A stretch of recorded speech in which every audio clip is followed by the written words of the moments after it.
কিন্তু স্ক্যাল্ডটা কি তাই? আপনি যদি আগুনে পোড়া যান সেটা হলো বার্ন, কিন্তু যদি গরম পানি, গরম স্যাভলন, গরম চা বা গরম ডাল, পানি জাতীয় কোনো কিছু পোড়া যায় তাহলে সেটা হলো স্ক্যাল্ড। এখন কেউ একজন আসি বললো যে বাচ্চা যাই গরম পানির মধ্যে বসে গেছে, আপনি বললেন যে বার্নের রোগী। আপনি এখন পর্যন্ত যা জানেন সেটা পর্যন্ত ঠিক আছে, কিন্তু আজকের ক্লাসের পর থেকে আপনি বলতে হবে এটা স্ক্যাল্ডের রোগী। ঠিক আছে? আজকের ক্লাসের পরে বলতে হবে এটা স্ক্যাল্ডের রোগী, কারণ পানি দিয়ে পড়ছে। গরম পানি, গরম ডাল বা যে কোনো প্রকার মানে লিকুইড জাতীয় কোনো কিছু পড়লে সেটা হলো স্ক্যাল্ড। ঠিক আছে? আর যদি আগুনে পোড়া যায় সেটা হলো বার্ন। এখন আমরা শিখতে হবে যে বার্নের দুইটা ক্লাস নিতে হবে, কারণ একটা ক্লাসে আমি শুধু আপনাদেরকে ফ্লুইড ম্যানেজমেন্ট করব, আর আজকে হলো আমরা কিভাবে বার্ন বা স্ক্যাল্ডের মানে হিসাব করব। আমরা বার্নের হিসাব করি পার্সেন্ট আকারে। পার্সেন্ট আকারে মানে 100% এর মধ্যে কত পার্সেন্ট হলে আমরা ট্রিটমেন্ট করব আর কত পার্সেন্ট হলে ট্রিটমেন্ট আমরা না করে পাঠাই দেব। সেটা হলো নোয়াখালীতে হসপিটালে আমরা 40% পর্যন্ত বার্ন ট্রিটমেন্ট করি। 40% এর উপরে হয়ে গেলে আমরা তখন আর ট্রিটমেন্ট করি না, আমরা সেটা পাঠাই দিই ঢাকায়। এখন আপনি আপনার কাছে 40% পর্যন্ত রাখতে পারবেন না, কারণ চেম্বারে 40% পর্যন্ত ম্যানেজ করাটা কঠিন। আপনি হয়তো 10-15% পর্যন্ত কভার করতে পারবেন, এরপরে আপনিও রেফার করতে হবে। এখন কথা হলো যে আমি পার্সেন্টেজ বুঝবো কিভাবে? মেইন দরকার হলো পার্সেন্টেজ বোঝা। যদি পার্সেন্টেজ না বোঝেন তাহলে তো গণহারে ট্রিটমেন্ট করা শুরু করে দিবেন। সেক্ষেত্রে আমরা বার্ন এবং স্ক্যাল্ড যেটাই হোক আমরা শিখবো হলো rules of 9।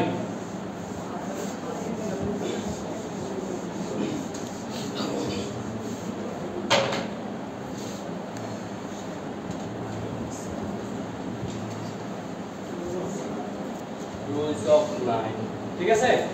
Okay, rules of 9। এই রুলস অফ 9 দিয়ে আমরা পার্সেন্টেজ হিসাব করব। আমাদের পুরো শরীরকে আমরা ভাগ করব, ভাগ করার পরে আমরা এখান থেকে পার্সেন্টেজ বের করব। ধরে নেন গলা থেকে উপর পর্যন্ত যতটুকু আছে আপনার এই যে মাথা, গলা, চোখ, মুখ যা আছে সব মিলিয়ে 9%। দেখেন হেড, নেক, ফেস 9%। সবাই লেখেন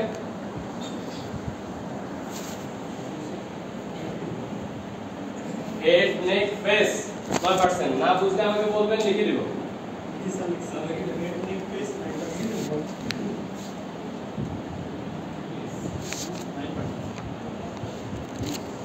এটা মিলে 9%, ঠিক আছে? তার হেড, নেক, ফেস। হেড মানে কি? মাথা। নেক মানে গলা, ফেস মানে মুখ।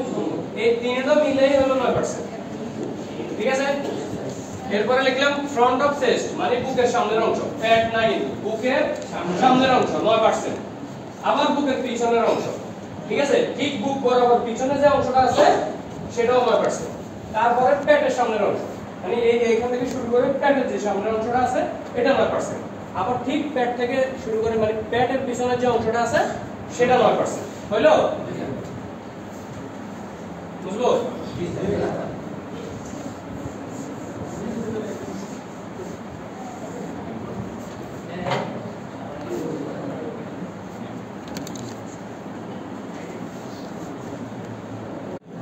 মাইনাস পুরোটা 9%, ঠিক আছে? তাহলে আরেকটা কি দিয়েছে?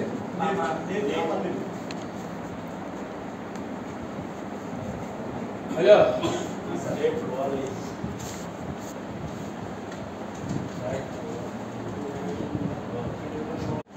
রাইট আপার লিম্ব মানে ডান হাত পুরোটা 9%, আবার লেফট আপার লিম্ব মানে বাম হাত পুরোটা 9%। এখানে দেখেন হাত তো ছোট কিন্তু পা তো ছোট না, হাতের সাইজ আর পায়ের সাইজ বেশ কম না, সেজন্য আমরা পায়ের সামনের সাইড মানে ফ্রন্ট অফ ধরেন বাম পায়ের সামনের সাইড 9%, আবার পিছনের সাইড 9%, আবার ডান পায়ের সামনের সাইড 9%, পিছনের সাইড 9%। তাহলে মোট 9-11 কত? বাকি কত? 1% কি খালি রাখছি।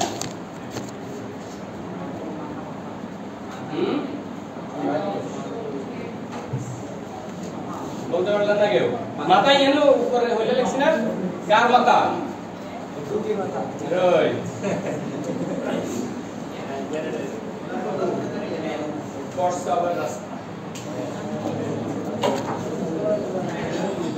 শরীরের জন্য একটা বিশেষ অঙ্গ বাদ দিয়ে দিলেন। তাহলে কত পার্সেন্ট হলো? 100%। এখন আপনার একটা রোগী ধরেন এই পার্সেন্টেজের উপরে ভিত্তি করে আপনি নির্ভর করবেন যে ওর কত পার্সেন্ট পড়া গেছে। এখন একটা রোগী আসলো আপনার কাছে এই থেকে এই পর্যন্ত পড়া নিয়ে পুরাটা কত পার্সেন্ট হলো? এক মনিমার অঙ্ক পুরা যদি 9% হয় কি যদি 4.5 হয় 4.5 যদি বেগে গেলে তো 9% বেগে করবে না কাজ আমি বানুন না এটা এখন আসেন এবার যায় নাই শুধু এবার গেছে পুরোটা কত পার্সেন্ট হলো? 4.5 আর এই শুধু সামনের এই অংশটা গেল কতটুকু হলো?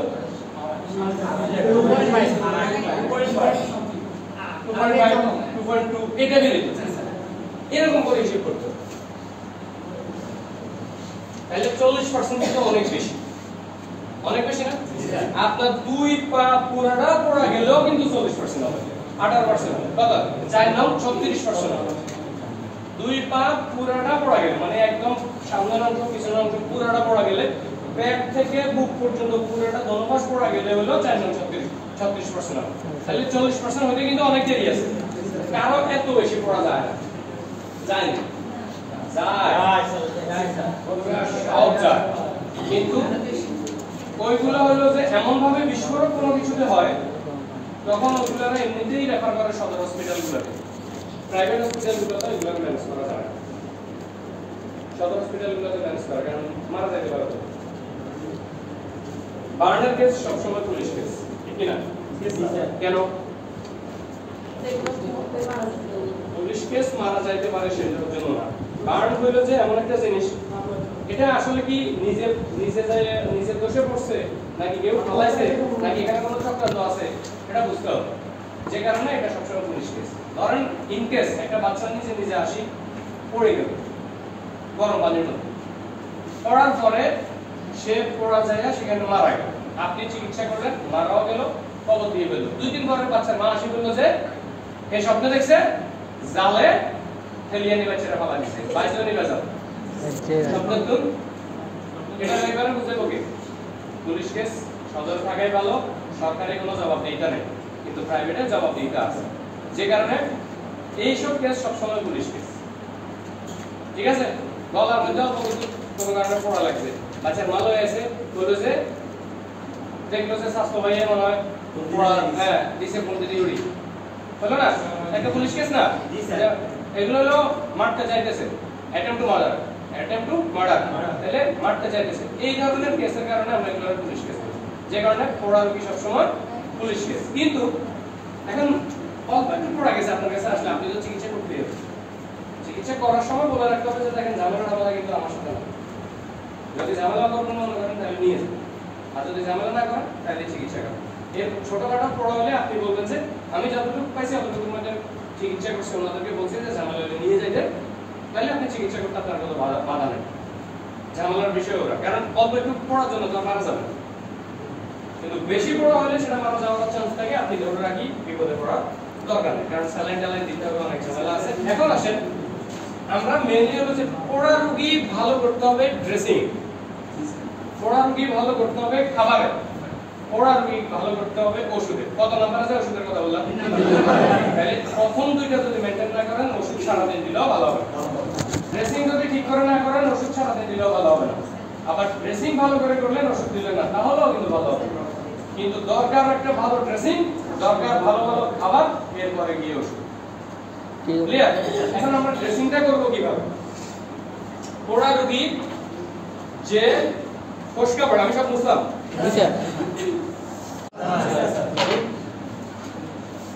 নতুন কোনো কিছু শিখলে ক্লাস ভালো লাগে না হলে তো হইল এখন যে কোনো পড়া রোগী বলে আমরা কি দেখি জায়গায় কি হয়েছে ফসকা পড়ে গেছে এখন এই ফসকার একটা ইংরেজি শব্দ আছে মেডিকেল টার্মে এটা আমরা যদি কোন প্রভাব পড়ে গেছে তাই বলে হ্যাঁ আমরা ধরেন আরেকজন ডাক্তারে বললেন যে কি প্রভাব পড়ে গেছে আমরা মনে হোমিওপ্যাথি না এটার একটা সুন্দর ইংলিশ আছে সেটার নাম হলো ব্লিস্টার ফোসকা আপনি ধরেন আপনারা আমার ফোনে ধরা দিল আপনি ফোন করে কইলেন যে স্যার ব্লিস্টার তো অনেক বড় আমি বুঝলাম না কিছু জানো ঠিক আছে না ব্লিস্টার অনেক বড় মানে তখন আমি আপনার লগে কথা বলবো এভাবে যে এত কিছু জানেন তাহলে কথা কম জানেন আপনি আমাকে জিজ্ঞেস করতে পারেন যে স্যার এরকম একটা রোগী আসছে আমি কি করতে পারি আটকে গেলে অনেক সময় আপনাদের আগের ব্যাচের অনেকে ফোন করে তো হইতে পারে না এখন আপনি যদি আমরা ফোন করে বলেন যে স্যার ছোঁয়া উঠছে তখন আমি বুঝবো যে এত তো বললাম তাই বলবো ঠিক আছে ছোঁয়া উঠছে কি ছোঁয়া খাবো আর কিছু করার আছে না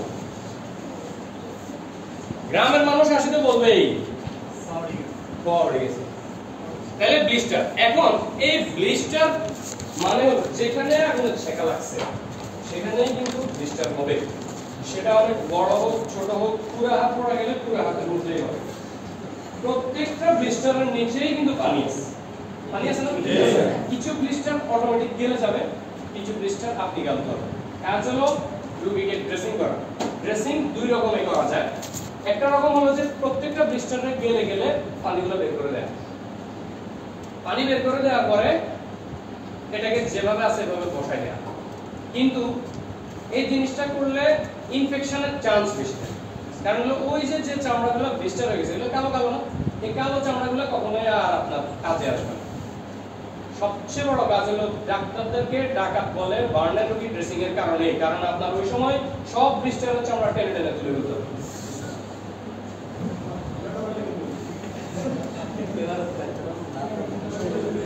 প্রথমে কি করবেন প্রথমে হলো যে গালবেন গালি পানিগুলো বের করে দিবেন পানি বের করে দিলে দেখবেন যে আস্তে আস্তে এগুলো আরো নরম হয়ে যাচ্ছে এরপরে নরমাল স্যালাইন ঢালবেন ওখানে নরমাল স্যালাইন ঢাললে কি হবে এটা এক প্রকার ঠান্ডা হবে এই ঠান্ডা থাকা গালি নিয়ে আপনি টান দিয়ে এগুলোরে গজ আছে না গজ দিয়ে ঘষা দেওয়ার সাথে সাথে দেখবেন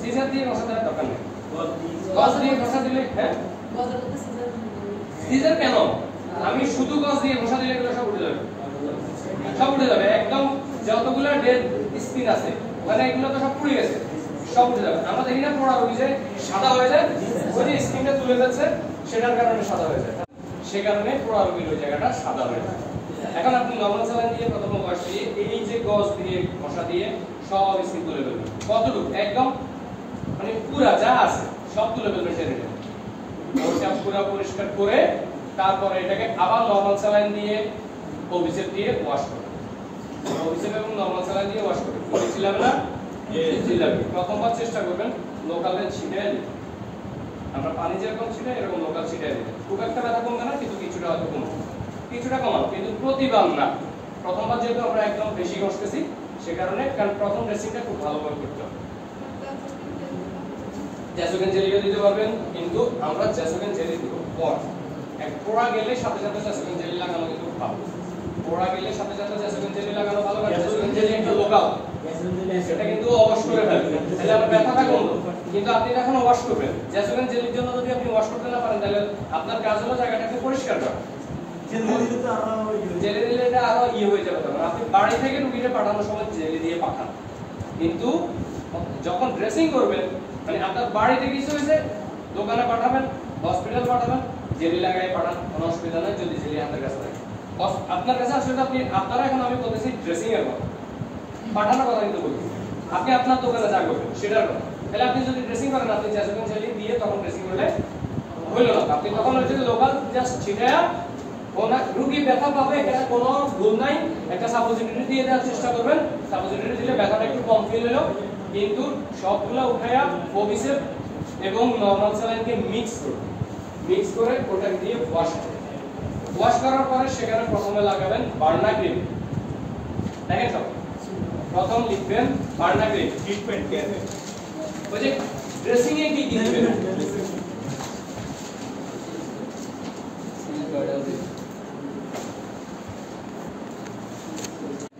তারপরে লিখবেন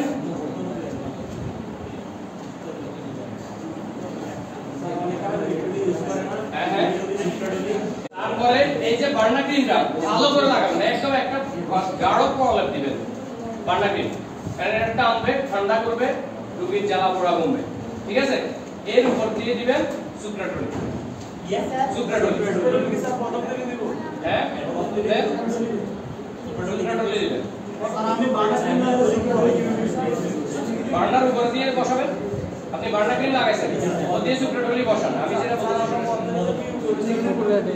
বুঝি না, ব্যাক্টোসিনের তো ওই সময় আপনি বার্নার দিলে সবচেয়ে ভালো। ব্যাক্টোসিনের তো তখন কাজ করতে পরেরটা পরে স্যার এটা করা সুপ্রাটোলি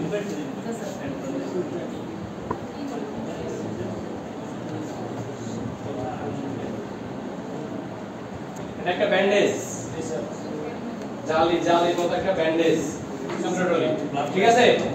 তাহলে আমি কি দিলাম? প্রথম ড্রেসিং করে কি দিয়ে পরিষ্কার করলাম? নরমাল স্যালাইন এবং কোভিসেট মিক্স করে, তার সাথে দিলাম এরপর দিলাম বার্নার ক্রিম, এর উপর দিয়ে দিলাম সুপ্রাটোলি, এর উপর দিয়ে আবার ওই যে নরমাল স্যালাইন এবং কোভিসেট দিয়ে একটা গজ সফট কোট, নরমাল স্যালাইন এবং কোভিসেট মিক্স করা এরকম দিয়ে একটা গজরে ভিজাবো, একটা না যতগুলো লাগে ওই গজটারে ভিজা ওই গজটা পেঁচাবো, ওই গজটাকে সুপ্রাটোলি উপরে দেব আবার। হ্যাঁ যেটা লাগাই ফেলছেন এটা তো লাগাই ফেলছেন, পরেরটা তাহলে এটার উপর দিয়ে আসবে নরমাল স্যালাইন আর কোভিসেট। আপনি শুধু কোভিসেট দিলেও সমস্যা নেই, কিন্তু ওইটা দিলে আপনার কোভিসেটটা একটু কম ইউজ হলো, কারণ আমি তো বার্না দিচ্ছি, সুপ্রাটোলি দিচ্ছি, ঠিক আছে? একটা গজরে সব বানায়া প্যাচাইলে একটা ব্যাচ, এর উপর দিয়ে দিবেন শুকনা, কি দিবেন? শুকনা। শুকনা আমরা দিব তখন সফ্রো দিয়ে ভালো একটা প্যাচ দিবেন। প্যাচ দেওয়ার পরে এরপরে গিয়ে আপনি এবার ব্যান্ডেজ দিয়ে বাঁচাবেন। সফ্রোর পর ব্যান্ডেজ, হ্যাঁ সফ্রোলের পরে ব্যান্ডেজ। তাইলে আমি সফ্রোটা একটু বেশি করে দিব। সফ্রোটা বেশি করে দিব কেন? সফ্রোটা যদি ভিজে যায় তাহলে আমি সফ্রোটা চেঞ্জ করতে হবে, মানে ব্যান্ডেজ পুরো ড্রেসিংটা চেঞ্জ করতে হবে। প্রচুর ফ্লুইড কিন্তু বের হবে, যেহেতু পড়া গেছে, চামড়া উঠে গেছে, এতে পানি বের হবে। এই পানিটা বের হবে, আবার আপনি দিলেন কি কোভিসেট মিক্স, বার্নার ক্রিম, সুপ্রাটোলি, এর আগে আপনি ওয়াশ করেছেন, সবই তো পানি, এগুলো আস্তে আস্তে বের হবে। এই জন্য আমি যদি সফ্টওয়্যারটা একটু ঘন করে দিই, মানে একটু বেশি করে দিই, তাহলে ভিজতে দেরি, ভিজে গেলে সাথে হয়ে গেলে তো তখন আর কেন রাখতে হবে। স্যার গজ ভিজিয়ে কি আবার টেস্ট দিব? বুঝে ওই যে এই গজ ভিজিয়ে কি আবার টেস্ট দিব? বার্নার উপরে সুপ্রাটোলি দিলাম, সুপ্রাটোলির উপরে আমি গজ দিলাম, হ্যাঁ গজ ভিজিয়ে, হ্যাঁ এরপরে কি বললাম সফ্টওয়্যার দিলাম, সফ্টওয়্যার একটা আছে, সফ্টওয়্যার মানে তুলা দিয়ে রোল ব্যান্ডেজের মতো বানানো ফটো, সফ্টওয়্যার দিলেন, দেওয়ার পরে গিয়ে বা ব্যান্ডেজ করলেন। এখন ব্যান্ডেজ করার পরে এই ব্যান্ডেজ আমরা 5 দিনের আগে খুলবো না যদি না ভিজে যায়। খুলবো কয়দিন পরে? শর্ত কি দিছি? যদি না ভিজে যায় আপনি দেখবেন ব্যান্ডেজটা ভিজে স্যাঁতস্যাঁতে হয়ে গেছে। যদি ভিজে স্যাঁতস্যাঁতে হয়ে যায় তাহলে আমরা খুলে ফেলতে হবে, খুলে নতুন করে আবার যে নিয়মে আগে ড্রেসিং করছেন ওই নিয়মে আবার ড্রেসিং করা লাগবে। আর যদি স্যাঁতস্যাঁতে না হয় তাহলে 5 দিন পরে খুললেও চলবে। এই হলো ড্রেসিং। এইভাবেই যখনই ভিজবে তখনই খুলে ড্রেসিং করা, যদি না ভিজে তাহলে 5 দিন পরে খোলা এবং 5 দিন পরে ড্রেসিং করলে পরেরটা আবার 3 দিন বা 4 দিন পর করলেও হবে। বললাম বলবো যে কোনো একজনকে দাঁড় করাই বললাম, তাই না? ক্লাস কেন তারপরে হলো এখন এই যে ব্যান্ডেজ করা শেষ, বার্নার রোগীর মানে একটা পোড়া রোগীর ড্রেসিং শেষ, এখন আপনার কাজ হলো রোগীকে ওষুধ দেয়া এবং খাবারের চার্ট মেইনটেইন করে দেয়া। খাবারে কি খাবে? যদি একদিনে যদি তাহলে আমি 5 ঘন্টা পরে ভিজে গেলে আমরা 5 ঘন্টা পরে চেঞ্জ করব, কেমন? যখনই ভিজবে, আমি যখন দেখবো যে ভিজে স্যাঁতস্যাঁতে হয়ে গেছে, আপনি চিন্তাটা করেন আমার সফ্টরোল দিলাম মানে বেশি করে, সেটা ভিজে আমার আপনি তো সফ্টরোল ভিজে কিনা এটা দেখবেন না, আপনি তো দেখবেন আপনার গজ ভিজে গেছে, তাহলে আপনার গজ ভিজলে সেটা সফ্টরোল ভিজেই তো আসছে, সফ্টরোল ওভারটেক করে তো আসবে না। তাহলে সফ্টরোল হলো তুলা পানিগুলো আগে টানবে, তারপরে যখন টানার পরে তার ক্ষমতা শেষ হবে তখন সে পানি ছাড়বে, সেটা আসি আপনার রোল ব্যান্ডেজ ভিজাবে। আপনি রোলও তো একদিন আছে দিবেন না, আপনি এটারও একটু বেশি করে দিচ্ছেন, সেটাও ভিজে যদি উপরে চলে আসে তার মানে তার কি পরিমাণ পানি বের হচ্ছে, তাহলে উপরে যদি স্যাঁতস্যাঁতে হয়ে যায় ভিতরে তো আরো বেশি স্যাঁতস্যাঁতে, আমার ধরে রাখার কোনো যুক্তি নাই, আমি এটাকে চেঞ্জ করে দিই। সেটা আমি বলছি 5 দিন পরে আমরা চেঞ্জ করব যদি দেখি যে ভিজে নাই, আর যদি এর ভিতরে ভিজে যায় যখনই ভিজবে তখনই চেঞ্জ করব। বুঝতে পারছি? তাহলে এটা হলো আমার ড্রেসিং। এখন এই ড্রেসিংটা দেখা গেল যে প্রথম দিন যদি আমি 5 দিন পরে করি আর 5 ঘন্টা পরে করি, যখনই বুঝবেন যদি 5 ঘন্টা পরেও করেন, আপনি ধরেন একদিন পরেই করলেন, একদিন পরে কোনো প্রশ্ন আসতে পারে যে আমি একদিন পরে করছি, এখন পরবর্তী ড্রেসিং কি আমি 4 দিন পরে করব নাকি 4 দিন পরে করব? আপনি 4 দিন পরেই করেন, কোনো অসুবিধা নেই, 4 দিন পরে করেন। কিন্তু এটারে 7 দিন 8 দিন ফালায় রাখা যাবে না। ড্রেসিং করছে এখন 5 দিন হয়ে গেছে, ভিজে নাই, ফালায় রাখা যাবে না। এটা ভিতরেও তো একটা ব্যাপার আছে, ভিতরে এগুলো তো চেঞ্জ করতে হবে। দেখবেন যে আস্তে আস্তে হিলিং হচ্ছে। কারণ হিলিং হলে হবে কি, এটা এই কাটা চামড়াগুলোকে আবার গজাবে না, এগুলো আর গজাবে না, কিন্তু এটা শুকিয়ে আসবে। যখন একটা পর্যায়ে দেখবেন যে 5 বার 6 বার 7 বার ড্রেসিং করার পরে এটাতে মনে হচ্ছে যে এবার খোলা রাখা ভালো, এখন আর ব্যান্ডেজ দেওয়া ভালো না, তখন এবার আপনার কর্নার কাজ শেষ, আপনি আসবেন ব্যাকটোসিন, মুভিরোসিন, হ্যাঁ মিভিরোসিন। এখন এক মিনিট স্যার, কিভাবে বুঝুন যে এখন খোলা রাখতে ভালো হবে বা আপনি দেখবেন হিলিং হয়ে গেছে, শুকিয়ে আসছে, শুকাচ্ছে। এটা তো এখন যতই বলি দেখবেন না, ইন্টারনেটে গেলে দেখলে তো বুঝবেন যে শুকানোর পরে কি অবস্থা, কত মাসে কি অবস্থা, কারণ এগুলো তো এখন আমরা কল্পনা ছাড়া কিছু না। তো যখনই দেখবেন যে হ্যাঁ শুকিয়ে আসতেছে, তখন আমরা এবার ইউজ করা শুরু করব ব্যাকটোসিন ক্রিম, চলতে থাকবে। এরপরে একটা পর্যায়ে পুরো শুকিয়ে যাবে, তখন ব্যাকটোসিনেরও কাজ শেষ, এবার টানবে, এবার হলো এটাকে খিঁচবে, শীতে যেরকম খিঁচে এরকম। তখন আমরা কি করি, শীতে যদি ঠোঁট ফাটে কি করি, এইখানেও ভ্যাসলিন লাগাই, কোনো অসুবিধা নেই, এখানেও ভ্যাসলিন লাগাই। যখন দেখবেন যে টানতেছে খিঁচে আসতেছে, তখন ভ্যাসলিন লাগাই এটাকে মসৃণ রাখতে হবে। তাহলে ভ্যাসলিনও একটা ট্রিটমেন্ট, ঠিক আছে? তাহলে এই ড্রেসিং নিয়ে কারণ কোশ্চেন, না ড্রেসিং ব্যাপারটা ক্লিয়ার? আমার দেখা যায় 2 দিন পরে জায়গাটা আরো নষ্ট হয়ে গেছে। হ্যাঁ হ্যাঁ, প্রথম অবস্থা থেকে 2 দিন পরে জায়গাটা আরো বেশি নষ্ট হয়ে গেছে। যদি দেখেন যে আপনার জায়গাটা আরো বেশি নষ্ট হয়ে গেছে, মানে ইনফেকশন করতেছে, আপনি তখন ড্রেসিংটা আরো ভালো করে করতে হবে। এটা হলো কাজ। দ্বিতীয় হলো যে আপনি ওষুধ চেঞ্জ করতে হবে। অনেক সময় এক জায়গায় দেখছিলাম ভিনেগার আর ইউজ করতে ড্রেসিং, না, ওই যে ভিনেগার আর ইউজের কথা আমি বলছি একবার, যে আপনি ইউজ করবেন লং টাইম ইউজের সময়, ভিনেগার ইউজ দিলে খারাপ না, কিন্তু আমার তাৎক্ষণিক এটা জরুরি না। আমি যখন লং টাইম ইউজ করব, লং টাইম ড্রেস যে কোনো কাটা আছে, আমি বলছি যে যখন দেখবেন যে আপনি এর আগে ক্লাসে বলছিলাম যে যখন দেখবেন যে আমি এই ড্রেসিংটা অনেক দিন আগে কাটা কিন্তু বেশ কয়েকদিন হয়ে গেছে শুকাচ্ছে না, তখন আমি অনেক দিন ধরে ড্রেসিং করা লাগতেছে, তখন আপনি ভিনেগার ইউজ করতে পারবেন, তাৎক্ষণিক লাগবে না। কোনটা তোমার এখনো দেখেন নাই?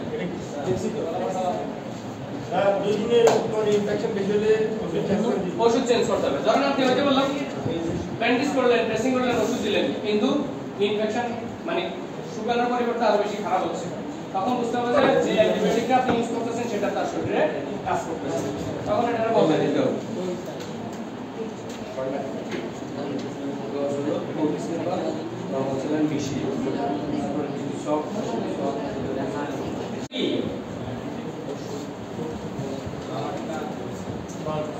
খুব বেশি ডিম খাবে, ডিমের সাদা অংশ, high protein diet, high protein diet. তাহলে হাই প্রোটিন ডায়েটের মধ্যে ডিম খাবে, মুরগির মাংস খাবে, আর ভিটামিন সি, লেবু শরবত খাবে বেশি করে, সিবিট খাবে, ঠিক আছে? বাকি অ্যালার্জি জাতীয় খাবার ছাড়া সবই খাবে, অ্যালার্জি জাতীয় খাবার ছাড়া সবই খাবে, কিন্তু স্পেশালি বলে দিতে হবে মুরগির মাংস, মুরগির ডিম, আর হলো ভিটামিন সি, লেবু, আমরা জাম্বুরা,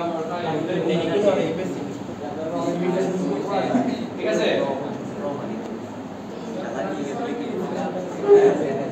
অ্যালার্জি জাতীয় খাবার খাবেন। এখন ধরেন আপনি বললেন যে বেশি করে ডিম খান, রোগী লোকে আপনার প্রথম থেকে 5 ডিম খাবেন,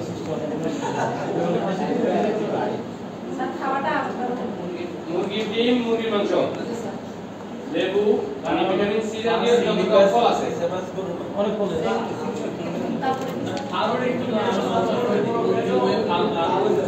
যার অ্যালার্জি আছে সে খাবে না।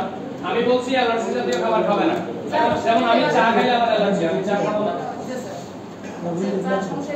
যার যেটা সমস্যা। দেখা গেছে গরু মাংস খাইলে আমার কিছু হয় না, আমি এমনি একলা বসে হাঁস একটা খাই দিলে আমার কিছু হয় না, কিন্তু সবার সাথে বসে হাঁস 2 টুকরা খাইলে আমার অ্যালার্জি হয়, কেন হয় আমি জানি না। ঠিক আছে?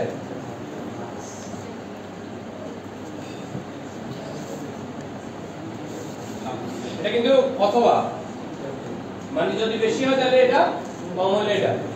সাথে আমি ফ্লুক্লক্স রাখবো। কাটা মানে পোড়া রোগীর ক্ষেত্রে ফ্লুক্লক্স খুব ভালো কাজ করে। ঠিক আছে? কয়বেলা? 4 বেলা। ক্লিয়ার? আর কি দিতাম? অনবায়াল আইভি হ্যাঁ, কি দিতাম? পেইন কিলার রোলার দিতে হবে 2-3 দিন, কারণ খুব ব্যথা হবে।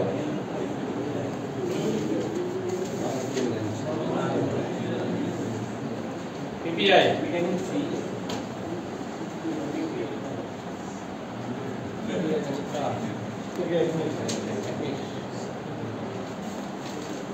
তারপরে কি দিব?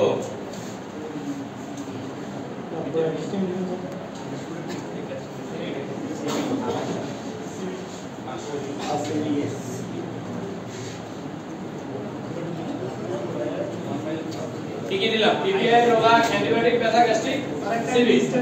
কি দিব বলেন তো? বলেন, ফ্যাক্টোবেনাডিনের পক্ষে কে কে আছে? হাত তোলেন। বলেন। হ্যাঁ?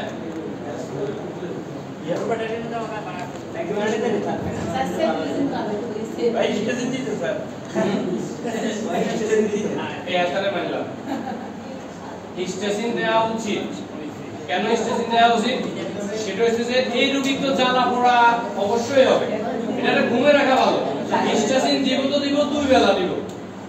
পোড়া রোগীর ক্ষেত্রে হিস্টাসিন 2 বেলা দিব। দিলে সে হবে কি, চুলকাবেও না, ঘুমও আসবে, রিল্যাক্স থাকবে, জ্বালা পোড়া কম হবে। শুধুমাত্র একটা আমার ট্রেনিং এর সময় একটা গল্প, ডাক্তার সৈয়দ কামরুল রুবাটিডিনও দিতে পারে, ঘুম আসবে, কিন্তু তারপরেও অনেকের নাকি ধরে না।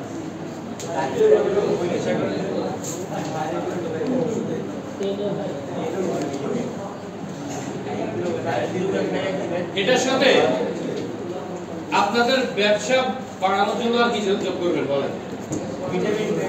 গুড। তাহলে আমি জিঙ্ক দিতে একসাথে জিঙ্ক বি দিয়ে দিলে দুইটা একসাথে পাচ্ছে নাকি? সাথে একটা মাল্টিভিটামিন দিয়ে দিলে সব একসাথে পাই যাচ্ছে নাকি? এক্সট্রা জিঙ্ক দিয়ে দিবা এক্সট্রা করে। এখন এগুলা সব দিলে ইনহিবিটর কি মেকানিজম নরম করবে? রিসেপ্টরে বসিয়ে দিতে পারেন, অথবা সেটাই দেন, যেকোনো একটা কিছু দিয়ে দিতে পারেন। ক্লিয়ার? Yes sir. साथ से डिप्टी को लग सी क्या पागल है এক বেলা নিলে এক বেলা आप साथ में